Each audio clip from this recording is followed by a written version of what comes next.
25 days ago, a deadline passed. Almost nobody outside the industry noticed. July 4th, 2026. If your solar project had not physically started construction by that date, it now has until the end of next year to be finished and generating, or it loses the 30% federal tax credit entirely. Now hold that next to one number. The median wait just to connect a project to the American grid is approaching 5 years. In the largest grid region in the country, projects that switched on last year had spent, on average, 8 years in line. Read those two facts together, and you understand this business. A solar farm is not a power plant you own. It is a race between two clocks, and you control neither of them. So here's the plan. We build a solar farm from zero using real numbers. Land leases, construction cost per megawatt, what the power actually sells for. Then we find where the money hides, because it is not in selling electricity. Then the part left out of every pitch. Hail, curtailment, county bans, and the removal bill at the end. Start with the market, because the demand side is genuinely enormous. Solar was roughly 75% of all new capacity added to the American grid. In late 2025, 28 gigawatts of it. Not 75% of new renewables, 75% of everything. Nothing else is being built at that pace, not gas, not nuclear, nothing.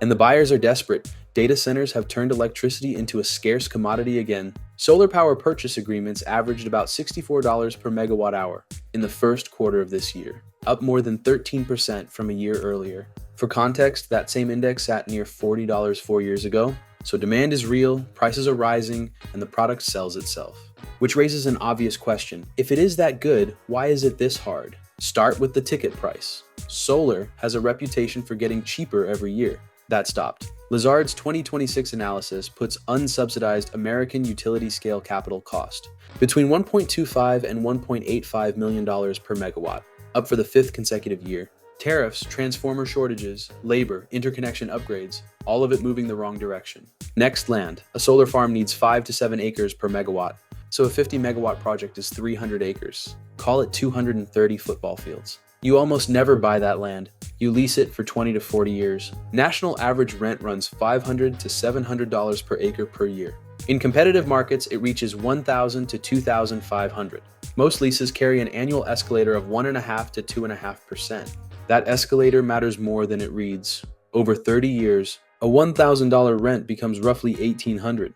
Before any of that, the developer pays an option fee, $10 to $50 an acre, just to hold the right to lease your land. Which brings us to the thing that actually decides whether this project exists, the interconnection queue. At the end of last year, about 8,200 projects were actively waiting to connect to the American grid. 1,300 gigawatts of generation, plus 749 gigawatts of storage. For reference, the entire installed capacity of the American power system is around 1,200 gigawatts. The waiting line is bigger than the grid it is waiting to join. Solar alone accounts for roughly 770 gigawatts of that backlog, and here's the number that should stop you. Historically, only about 14% of projects that enter the queue ever make it out. 78% withdraw. You can spend 4 years and several $1 million and produce nothing at all. Not a failed business, a business that was never permitted to begin. Now the operating math, assuming you actually get built. American utility-scale solar runs at roughly a 25% capacity factor. A 100 megawatt farm does not make 100 megawatts. It averages about 25.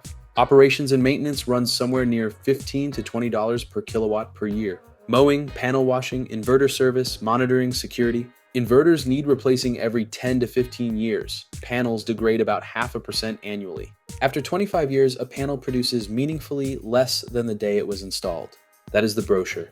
Buy land you do not own, wait in a line you cannot skip, then sell a commodity at a price someone else sets. Now, the twist, because the money in this industry was never in the electricity. Two things carry the actual value, and neither of them is power.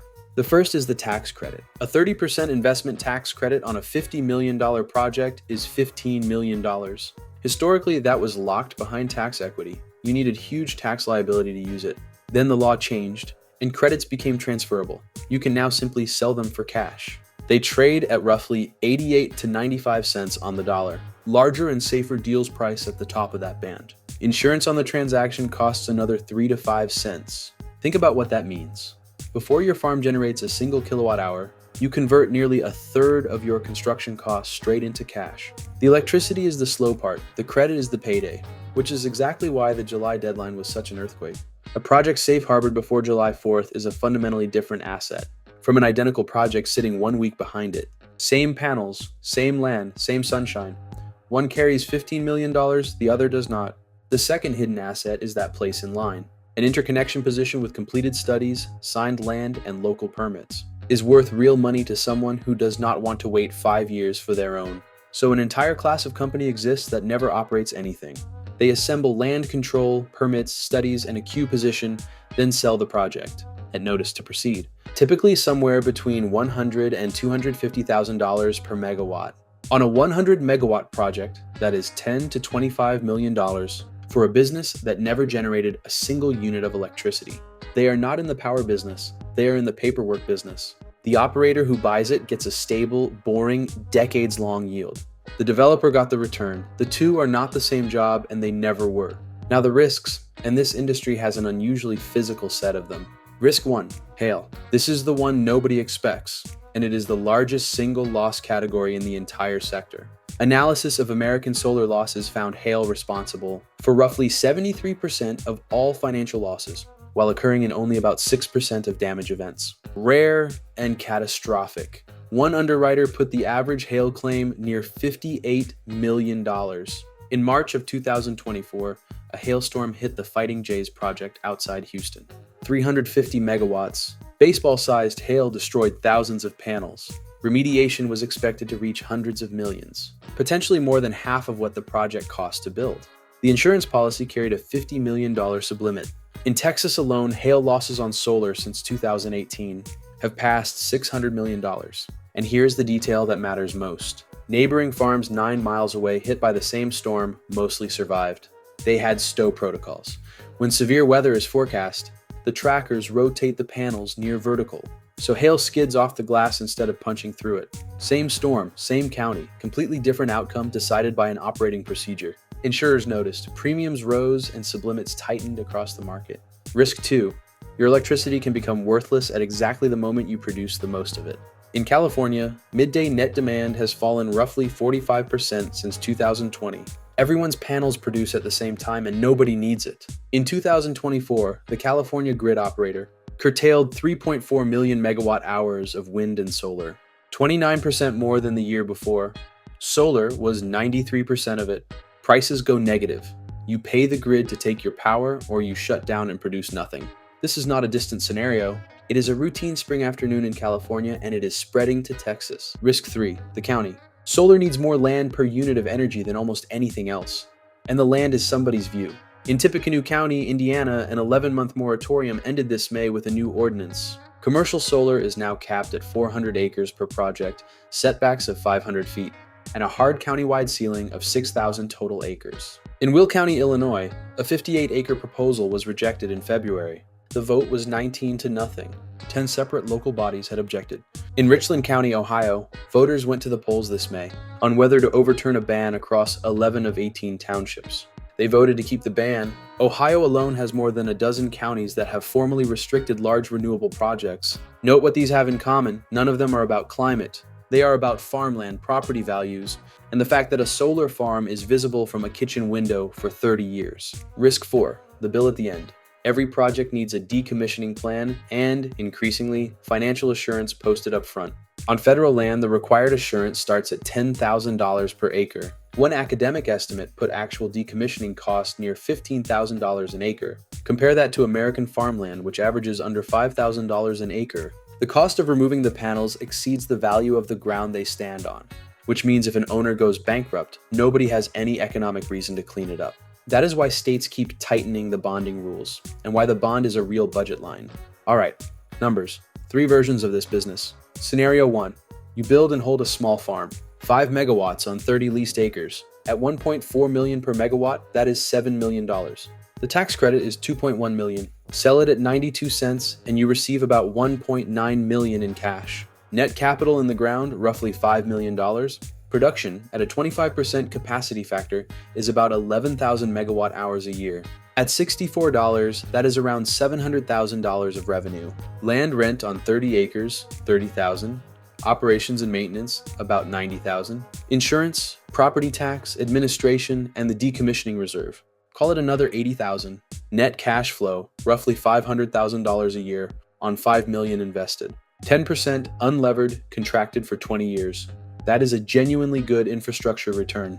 It is also a 10-year payback on an asset that spends year one losing 0.5% of its output. Scenario 2, you develop and sell and never operate anything. You spend 4 years assembling a 100 megawatt project. Land options, permits, studies, safe harbored equipment, development capital at risk, somewhere between $5 and $15 million. You reach notice to proceed and sell at $150,000 per megawatt. $15 million on a project that has never produced a watt. Now compare the two. The operator earned 10% a year for 2 decades. You earned a multiple of your capital in 4 years and carried none of the hail risk. Scenario 3. The bad year and every element of it is drawn from real events. Spring hail cracks 1/3 of your modules. The claim runs into the sublimit, and you carry the rest. Your farm sits idle for months during replacement. The land rent keeps accruing. The same spring, curtailment in your market rises, and your merchant hours settle negative. Your county opens a review of its solar ordinance, freezing the expansion you had planned. And your insurer, repricing hail across its whole book, doubles your premium at renewal. None of that is exotic. Every one of those happened somewhere in America in the last 2 years. So who is this business for? If you want the yield, it is real, contracted, and boring in the best sense of the word. 10% on infrastructure, backed by a 20-year agreement, is a serious asset. But understand precisely what you are buying, not sunshine, and not really electricity. You are buying a position in a 5-year line, a tax credit with an expiry date, a lease on someone else's dirt, and a glass surface exposed to the sky. The sun is the only part of this business that is free and reliable and yours. Everything else is somebody else's permission. If this was useful, subscribe. We are working through the businesses that look simple from outside.